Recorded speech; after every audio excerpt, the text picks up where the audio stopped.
Hi, everybody, and happy December. Wait a minute. No, it's February. You wouldn't know that from all the snow that's outside right now. We're hoping you're staying safe and warm out there.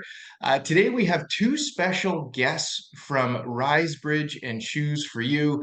Marnie and Kim are joining us. Welcome, guys. We're so glad Thank to have you. you with us. Thank You you. guys do some great work in the community. And Marnie, maybe we'll start with you.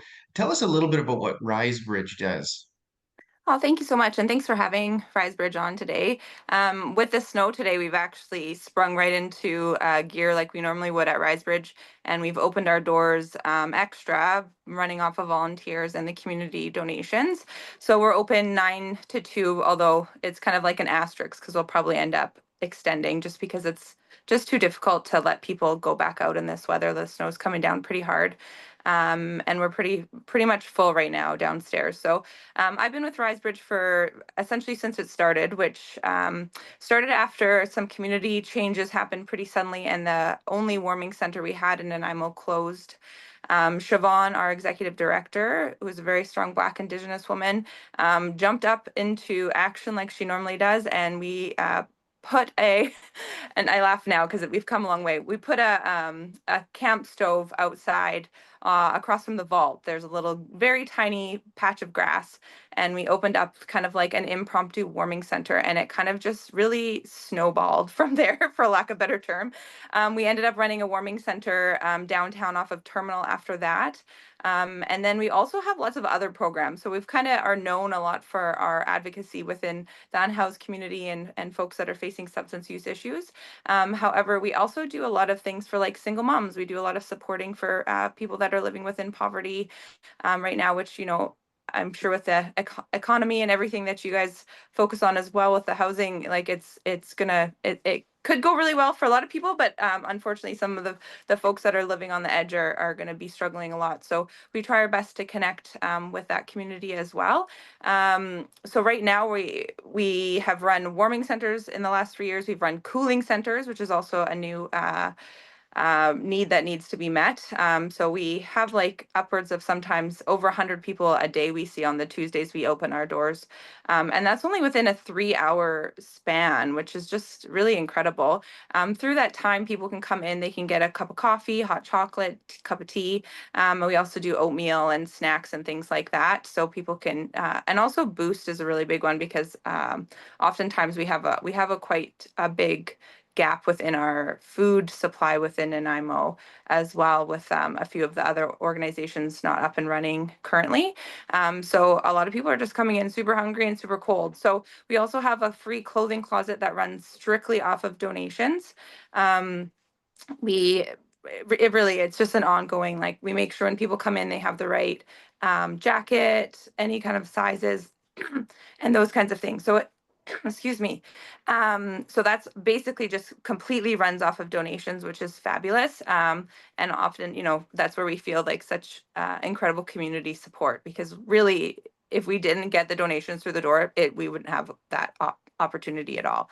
Right now, we have a contract with BC Housing, which has offered a bit of stability. We started in November and we are running to the end of April, May. So we have an overnight shelter. So we have up to 24 people that stay overnight. Every night it's been full. Um, and we have dinner and we also offer breakfast in the morning. So right now our doors technically close at 9, which is why we've added this extension on for the last 3 days over the snow. Kim is one of our fabulous volunteers that we rely on so heavily. She's just an absolute such a strong advocate, and she's kind of migrated to some other roles as well within the community, which is so helpful.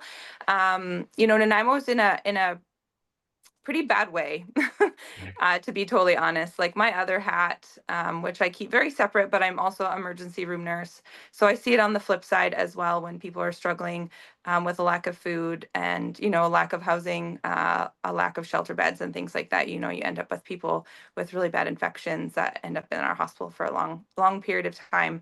So, when we can do these kinds of things, like even preventable foot health, and making sure people are not going to have hypothermia or cold injuries like that, then we're really thinking ahead and saving everybody, honestly. at the end of the day a lot of money. So, you know, Risebridge has been around. Our biggest has been around for about 4 years. Our biggest goal is to always try to meet the short-term advocacy needs within our community. So we are constantly going from what's needed right now, not like we're never looking for a long-term plan. Unfortunately, that's just not how we think, because we really don't want to have to exist eventually. Like, that's the whole goal. We're not, a lot of nonprofits are a little bit more of a business. We're kind of like more of a movement and a community that we've built. We've had some, you know, beautiful success stories that have come from it, because people find healing within communities. You know, when people are there as a stability and a group that cares about you, and at the end of the day wants to make sure you're safe and you're doing well, then you have a higher chance of, you know, going to make those connections with Island Health, which we do often with the nursing team and the doctor team, getting people into rehab and treatment, and making those really strong connections, which is where the bridge part comes in, the Rise Bridge, that we want to make sure that people bridge into other places that they're going to, you know, focus on their wellness and their success as a person within our community.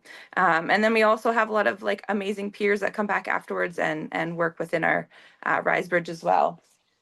So that's always like a really nice story, and kind of have those full circle moments, which I'm sure Kim can add to as well. But I'm happy to take any questions. Yeah, you've done an amazing job, and what an important part of the community, especially today as we look outside and it's so cold and so snowy. You're doing amazing work. Kim is also joining us. Kim is a volunteer with your organization, as you mentioned, and Kim started a program that we've been supporting for a few years on the team called Shoes for You. Kim, do you want to give us a quick take on that? And then Adam's going to touch on how we're going to be participating this year. Yeah, thanks very much, Graham. And thank you so much for having us today, and also for being such a great support over the last, this is the third winter that you've supported us with this initiative. And I couldn't be more grateful. So Shoes for You is a program. I collect shoes through the community, refurbish them if they need be, with new laces, new insoles and such. One of my biggest contributors is Front Runners Nanaimo, which is a really great community supporter. I worked for them for 5 years. I learned a lot about foot health and shoes and such. And when I started volunteering with Rise Bridge, when they first started, which was almost 4 years ago, I did notice people were really suffering with unhealthy foot issues, and having new to them shoes and socks, everybody gets socks with their shoes, has really helped to improve people's health. Primarily, I deal with people in the unhoused community. They're the primary receivers of the shoes, but I also have private referrals through Cedar Women's House, where I will go there. That's for women who are escaping intimate partner violence with their children, most times. And so I'll go there and I'll take my shoes, and they can shop for shoes for free, pick whatever they like. I also do referrals through Nanaimo Women Helping Women. Same idea, women who are starting over, maybe have nothing, and so I will try and supply shoes to those folks as well. So I do have made some really great connections in the community, including with you and Ashley and your team. So that really helps me, and I appreciate your clients so much for their generosity over these last few winters. And I'm just hoping that I can continue to do this good work. And I love it. It's super fulfilling. So, yeah. Thank you, Kim, for all that you do. And we're going to make sure there's a link to ways that people can help out if they want to support your fantastic organization, Rise Bridge, or Shoes for You.